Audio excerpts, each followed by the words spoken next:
নমস্কার, কেমন আছেন আপনারা সবাই? পুজো আসছে খুব শিগগিরই, সেপ্টেম্বর মাসের এন্ডেই। তো আশা করি সবাই ভালো আছেন। বাচ্চাদের জন্য কেনাকাটা শুরু হয়েছে। আপনারা সবাই সুস্থ থাকুন, ভালো থাকুন। আজকে আমরা একটা নতুন টপিক নিয়ে এসেছি।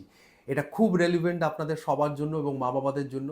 এই তো সেদিনই আমার ক্লিনিকে একজন এসে বলছে, "ডাক্তারবাবু, ডাক্তারবাবু আমি না এই এখন অবধি আমার মেয়েকে ৩ বার চুল কাটিয়ে দিয়েছি, চুল ন্যাড়া করেছি, চুল বেরোচ্ছে না। চুলটা এত ছোট ছোট কেন ডাক্তারবাবু? চুলের গ্রোথ হচ্ছে না কেন? আমি তো ৩ থেকে ৪ বার চুল ন্যাড়া করে দিলাম।" সো এইটা নিয়েই আজকের টপিক। এইটা সত্যি কথা বলতে এটা অনেকের মধ্যেই এখনো ধারণা যে চুল ন্যাড়া করে দিলে চুলের গ্রোথ মনে হয় খুব ভালো হয়। চুল ন্যাড়া করে দিলে মনে হয় হেয়ার আরও বেশি লম্বা হবে, আরও বেশি নিউট্রিটিভ হবে, আরও বেশি হেলদি হবে। তো সেটাই আজকে আমাদের টপিক, যে এটার কি কোনো আদৌ ফ্যাক্ট, এটা কি সত্যি ফ্যাক্ট না এটা একটা মিথ। সো এইটা বলতে গিয়ে প্রথমেই যেটা আমি বলবো, এই চুল ন্যাড়া করে দিলে যে চুল গ্রোথ হয় ভালো, সেটা কিন্তু সত্যি কথা বলতে একটা মিথ। এটার কিন্তু মেডিকেল সায়েন্সে সেরকম কোনো সায়েন্টিফিক রিজন নেই বা এখন অবধি পাওয়া যায়নি। So this is a very wrong idea প্রত্যেকেরই, যে চুল ন্যাড়া করে দিলে চুল গ্রোথ হচ্ছে না, মানে চুল ন্যাড়া করে দিলেই আমার বাচ্চার চুল খুব ভালো গ্রোথ করবে, আমার বাচ্চার চুল খুব হেলদি হবে, আমার বাচ্চার চুল আরও দেখতে that will be more awesome, দেখতে আরও বেশি ভালো লাগবে। সো এক্ষেত্রে বেসিক্যালি যেটা হয়, ন্যাড়া করলে, ন্যাড়া করার বা চুল মুন্ডন যেটা আমরা বলি, হ্যাঁ, এখানে আরেকটা প্রশ্ন খুব মা বাবাদের মনের মধ্যে থাকে, যেটা আমাকে অনেকবারই ফেস করতে হয়, ডাক্তারবাবু কখন চুলটা কাটবো, কখন চুল ফেলবো, হ্যাঁ, চুল ফেলার কি কোনো আইডিয়াল টাইম আছে? সো এটা অ্যাজ সাচ বলতে গেলে there is no hard and fast rule. আমরা জেনারেলি বলি, দেখুন, চুল কাটা মানেই হচ্ছে একটা শেভিং কিট ইউজ করা, হ্যাঁ, বাচ্চাদের স্কিন খুব সেন্সিটিভ থাকে ইনিশিয়াল ফেজে, একদম নিউবর্ন যখন, প্লাস যখন আস্তে আস্তে বড় হচ্ছে,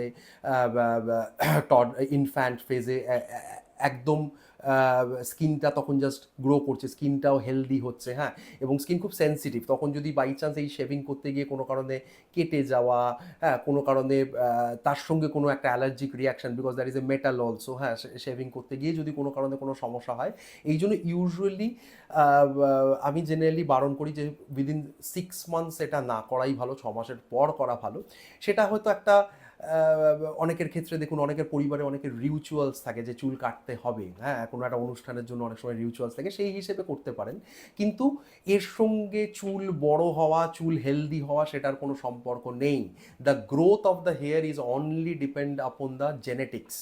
পরিবারের বাকিদের কীরকম চুলের গ্রোথ, পরিবারে বাকিদের কীরকম, অনেকের দেখবেন আমাকে মা বাবা প্রশ্ন করে যে, ডাক্তারবাবু একটা দুটো চুল মনে হচ্ছে আমার বাচ্চার বয়স 5 বছর, সাদা সাদা লাগছে, হোয়াইটিশ লাগছে। এগুলো কিন্তু অনেকটা জেনেটিক্সের ওপর ডিপেন্ড করে। এগুলো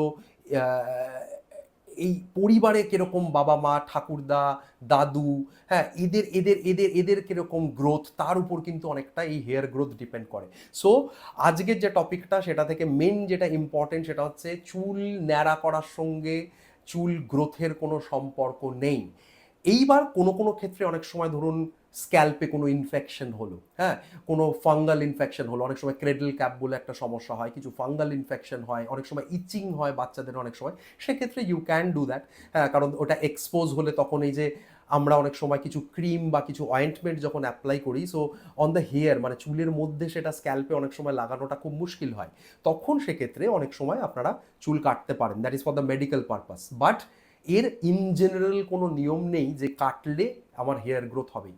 সো আশা করি এই ভিডিওটা থেকে আপনাদের একটা ইম্পর্টেন্ট মিথ আজকে ক্লিয়ার হয়ে গেল, এবং এরপর থেকে চুল কাটার প্রসঙ্গে আশা করি এই সমস্যাটা আপনাদের আর ফেস করতে হবে না, বা এই ভাবনাটা আপনাদের আর ভাবতে হবে না যে এর সঙ্গে হেয়ার গ্রোথের সম্পর্ক আছে কিনা। So thank you so much. এরকম নতুন নতুন ভিডিও, এরকম নতুন নতুন আরও বেশি ডে টু ডে লাইফের টপিক নিয়ে আমরা আসতে থাকবো আপনাদের সামনে।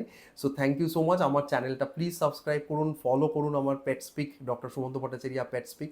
ইউটিউবেও আমার চ্যানেল আছে পেটস্পিক। সো আপনাদের সঙ্গে আমাদের আবার দেখা হবে একটা নতুন টপিক নিয়ে। So thank you so much.